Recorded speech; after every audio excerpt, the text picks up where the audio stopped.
안녕하세요, TVQ입니다. 요즘 부동산 시장 이야기를 하고 있으면 저절로 안타깝다는 말이 나와요. 특히 건설업계 상황은 더 심각하다고들 하죠. 집을 지었다가 망하게 생겼다는 말이 괜히 나온 게 아니라 최근 15년 사이 최악의 시장 상황이라는 평가가 공공연히 나오고 있어요. 왜 이렇게 됐을까요? 그리고 해결책은 없을까요? 이 주제를 놓고 한번 편하게 이야기해봐요. 일단 문제는 수요와 공급의 불균형이 가장 크다는 거예요. 최근 몇 년 동안 집값이 오르고 정부 정책도 바뀌면서 매수 심리가 꽁꽁 얼어붙었죠. 새로 지어진 집도 제대로 팔리지 않으니 건설사 입장에선 손해가 쌓이는 구조가 되는 거예요. 이런 악순환은 건설업계뿐 아니라 경제 전반에도 큰 타격을 주게 됩니다. 이런 상황에서 하나하나 지켜볼 수 있는 대책에 대해 이야기해 볼게요. 첫 번째로 정부 차원의 부동산 정책 완화가 필요해요. 과거 상황과 달리 지금은 공급 과잉이 문제인데 규제만 계속한다면 상황은 더 나빠질 수 있죠.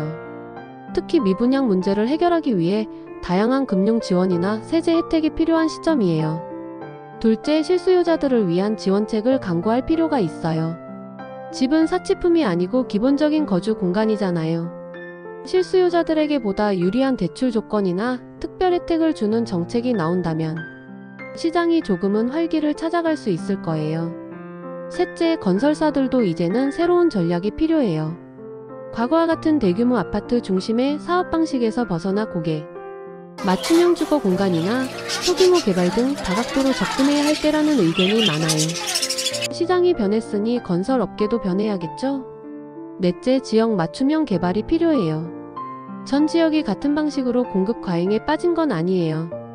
어떤 지역은 여전히 수요가 높은 반면 다른 지역은 텅 빈 경우도 많죠. 이런 차이에 맞게 건설 프로젝트가 이루어진다면 그나마 균형을 맞출 수 있을 거예요.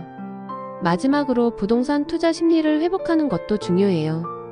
많은 사람들이 부동산은 안정적인 자산이란 인식을 가지고 있었는데 최근에는 그 신뢰가 많이 낮아졌죠. 신뢰를 회복하기 위해 우선 시장 안정화를 보여주는 게 필수입니다.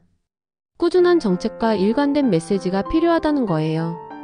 요약하자면 부동산 시장에서 중요한 건 정부 차원의 정책 완화와 실수요자 지원, 건설사의 새로운 사업 전략, 지역 맞춤형 개발, 그리고 투자 심리 회복이에요. 이런 요소들이 복합적으로 작용해야 현재 문제를 풀어갈 수 있겠죠. 지금은 어렵겠지만 여러 방법을 통해 협력하면 어느 정도 숨통이 트일 수도 있을 거라 믿어요. 부동산은 우리가 살아가는 기본 환경이잖아요. 그래서 이 문제를 잘 해결하는 건 개인적인 차원을 넘어서 경제와 사회 전반의 안정성을 지키는 일이기도 해요. 힘들어도 우리 모두가 머리를 맞대야 할 때인 것 같습니다. TVQ 구독과 좋아요 부탁드려요.